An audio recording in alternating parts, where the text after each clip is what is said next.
on principles of social casework. To introduce, principles are certain assertions or statements which guide professional action. They are just guidelines in performing the role.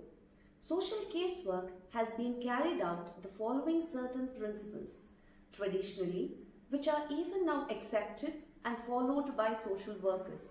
There are 7 principles given by Professor Felix Biestek, a Jesuit priest and social work teacher at Loyola Catholic University, Chicago, in his book, The Casework Relationship, which appeared in 1961, which was translated into 6 languages and became what the New York Times said was an academic bestseller, which sold 1 lakh copies in English alone. Professor Biestek, 1961, introduced his 7 principles, and they are as follows. First, principle of individualization. Second, purposeful expression of feelings. Third, controlled emotional involvement. Fourth, principle of acceptance. Fifth, principle of client self-determination. Sixth, principle of non-judgmental attitude. Seventh, principle of confidentiality. Principle of individualization. Individualization refers to viewing or considering each client as a distinct individual. This principle emphasizes that no 2 individuals should be compared, as they have unique characteristics of their own, and hence the therapy or service should be individual specific. Individualization is based upon the right of human beings to be individuals and to be treated not just as a human being, but as this human being with his personal differences.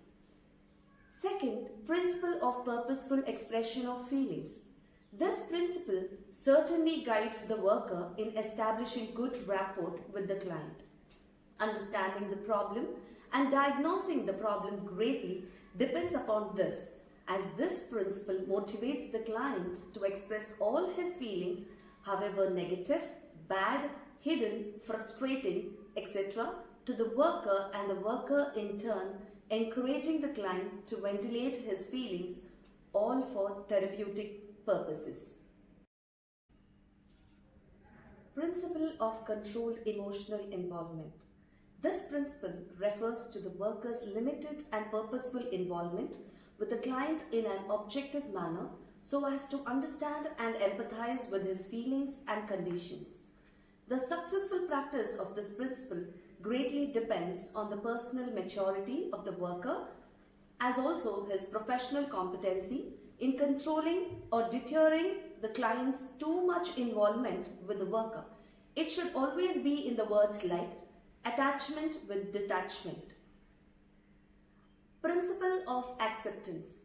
This principle refers to accepting the client with all his good and bad qualities, strengths as well as weaknesses, regardless of his behavior.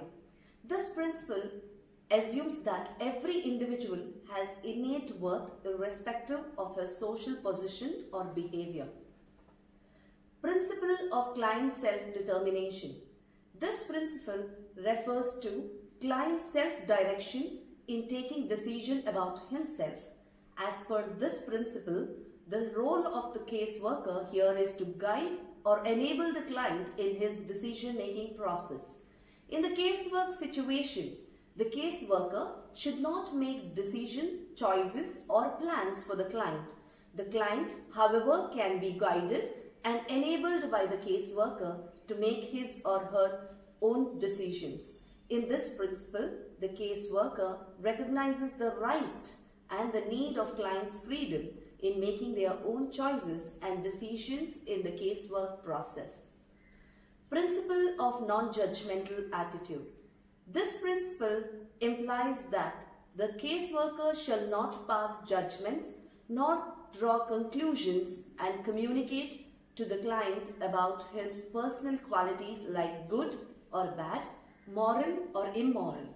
It can be communicated only when it does not affect the professional relationships, and such judgments are possible only once a good rapport is established.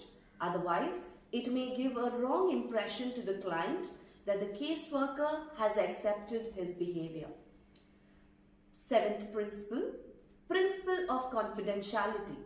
Confidentiality is the cornerstone for the success of casework practice. It is absolutely necessary.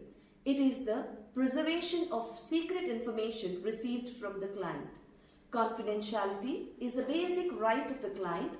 It is necessary that the information shared by the client is not disclosed to others except with the client's permission to share it with the third person, like the client's family members or any other professionals and such others. Written permissions is required to disclose information to other agencies. These are few references. Thank you.